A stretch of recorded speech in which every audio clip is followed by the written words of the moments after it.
Ale všichni, začala nám zima a pokud jste jako já, přijdete z práce, venku tma, tak hledáte nějaký světlo, kterým byste si mohli posvítit, ať už jdete běhat, pracovat na zahradě nebo něco podobného. A možná vám toto video pomůže, protože mám tady čelovku od firmy Lucifer, tak se na ní dneska podívám. Na úvod bych chtěl ještě říct, že se nejedná o placenou spolupráci, i když bych velice rád.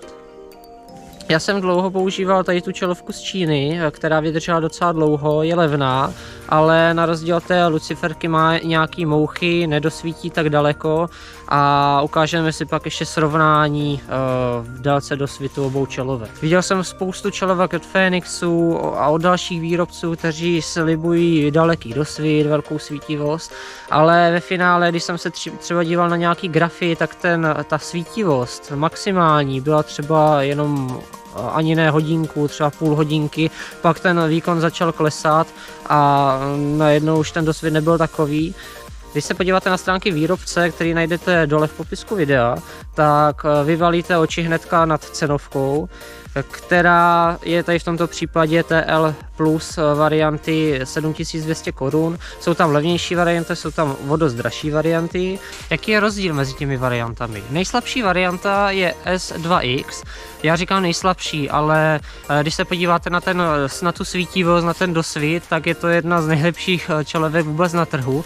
Taky to odpovídá cenovce 3890 korun. Je to na takovou tu základní práci na zahradě, nebo pokud jste nějaký rekreační běžci, dostačuje vám tady tato. Potom je vyšší varianta M6 za 5200 korun. Asi bych šel do té nižší varianty, protože M6 S2X mají jenom 2 LED diody, takže počet ledek je stejný, akorát ta M6 má vyšší svítivost. Já tady mám L plusko za 7200 korun, 3200 lumenů. Je to taková střední cesta v tom Luciferu. Používám ji na orientační běh a když jdu běhat jenom tak po práci, když je už tma a potřebuji si svítit pod nohy. Prodává se s variantou, která má 4článkový battery pack, jsou tam 4 akumulátory. Pokud si chcete jen tak zaběhat, tak vám stačí menší výkon té čelovky, pokud nepotřebujete dlouho svítit na ten nejvyšší mod, protože když si to dám na hlavu,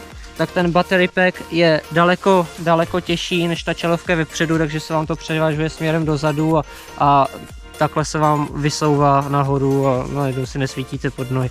Takže na ty další běhy kolem té hodinky a víc si kupte menší battery pack. Ono vám to vydrží, nepotřebujete úplně ten boost, ale já, protože dělám orienták, tak já používám ten boost jenom na ten orienták a potřebuju tam i ten 4článkový battery pack a hold to vydržím. Ale pokud to myslíte s orientákem vážně, tak jsou ještě 2 varianty vyšší s výkonem 7500 lumenů a 5000 lumenů. Nižší varianta 5000 lumenů stojí 11 900 korun, ta dražší 14 900 a je tam těch LED diod víc, je jich tam 6 nebo 8. Za normálních okolností vám na orientáky, na noční tréninky, na běhání v noci stačí tady ta čelovka L+. Pokud to myslíte s nějakou Tiomilou a dalšíma takovými nočníma závodama hodně vážně a klidně si kupte tu dražší variantu, ale už nezískáte takový výkon navíc, aby se vám to finančně vyplatilo. Můžete si na těch čelovkách také vybrat optiky, které vám vyhovují. Ty optiky se liší šířkou kužele, který vyzařuje, takže pokud chcete orienták, já mám 3 ledky, které mě svítí do dálky a 1 LED dioda, která mě svítí do širokého kužele, takže vidím i na mapu. Dobře, tak jaké jsou teda výhody a nevýhody tady těch čelovek? Výhoda je určitě kvalitě zpracování. Já měl s tou čelovkou z Číny problém v tom, že když se mi vybila baterka, tak se najednou ta čelovka vypla, vy jste se objevili černočerné tvě a byl konec. Tady ta čelovka od Lucifera už má zabudovanou pojistku, která, když se vám začne baterie vybíjet hodně, třeba nějakých 20%, tak vám čelovka bliká, takže vy víte, že se vybíjí, že už vám moc nezbývá. A druhá, se vám sníží svit té čelovky, snižuje se vám postupně až na 0, takže na maximální režim, kdy ta čelovka nejvíc svítí, vydrží ta čelovka svítit 90 minut, potom se jas sníží o polovinu, takže na 1600 lumenů, zase svítí nějakou dobu a takhle se postupně snižuje, takže se vám nestane, že se vám najednou ta čelovka vypne. Výrobce udává ještě kompatibilitu s náhradními díly ještě na 10 let dopředu, klidu, takže kdyby se vám náhodou něco stalo, pošlete výrobci a ten vám vymění to, co tam je potřeba vyměnit.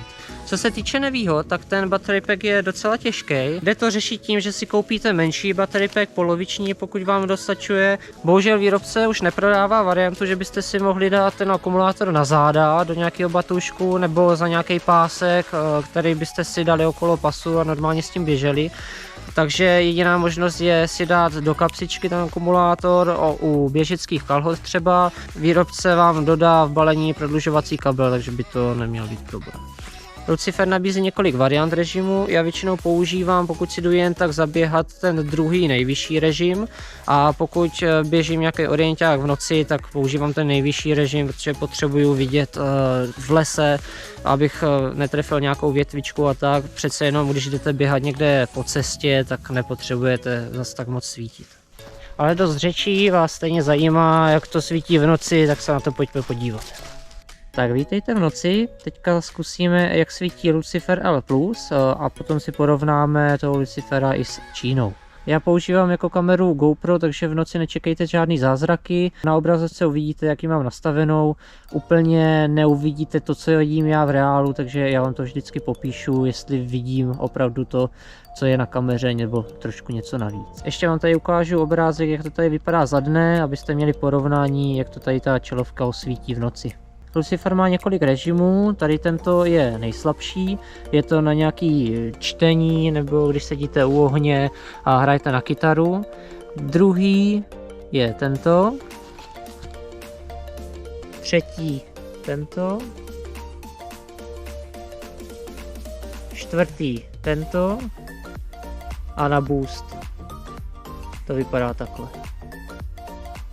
Vzadu jsou odrazky, jsou vzdáleny asi 73 metrů od nás, vy možná nevidíte, já vidím, jak se krásně odráží, takže pokud běháte noční orienták, tak odrazky uvidíte v pohodě na těch 80, klidně 100 metrů.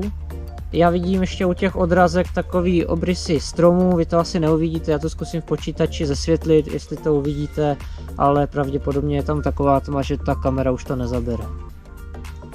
Takže na boost toho vidím docela hodně. Tady na ten malý režim jenom tak na procházku, na větší režim už něco vidím, ale pořád to není ono, a tady s tímto režimem už bych si dokázal představit běžet a tady ten boost používám při orientáku. Na porovnání vám sem dám tu čelovku z Číny, kterou jsem používal doteď, stojí asi 15 stovek, tak můžeme srovnat s těmi 7000, jak to vypadá. To je nejnižší režim. Druhý, nejvyšší, a toto je nejvyšší režim. Vidíte tam nějaký obrysy v dálce, já vidím zhruba nějaký odrazky vidím, ale už ty obrysy vzadu těch stromů nevidím vůbec. Takže odrazky jakž takž, ale vidíte sami, že ten kužel je strašně úzký oproti tomu Luciferu. Takže musíte hodně otáčet hlavou a dívat se do okolí, protože periferně tam nevidíte.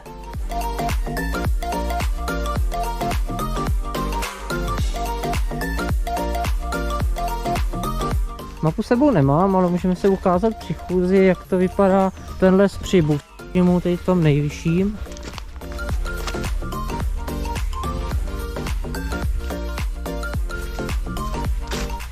Můžete napsat do komentářů, jestli máte nějaký dotazy k čelovce, jestli se chcete na něco zeptat, nebo jestli si nevíte rady s výběrem čelovky, zkusím poradit.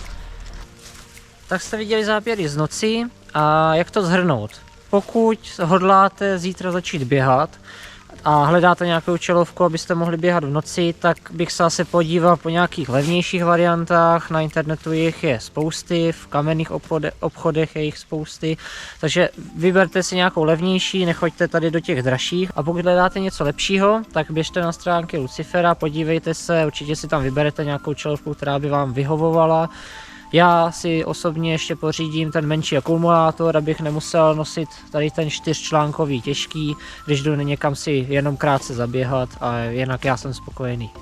A jestli vy máte nějakou oblíbenou čelovku, se kterou vy běháte, tak ji můžete napsat dolů do komentářů, já se na to rád podívám. Jestli se vám video líbilo, můžete dát like, odběr na kanál a já se budu těšit u dalšího videa. Ahoj!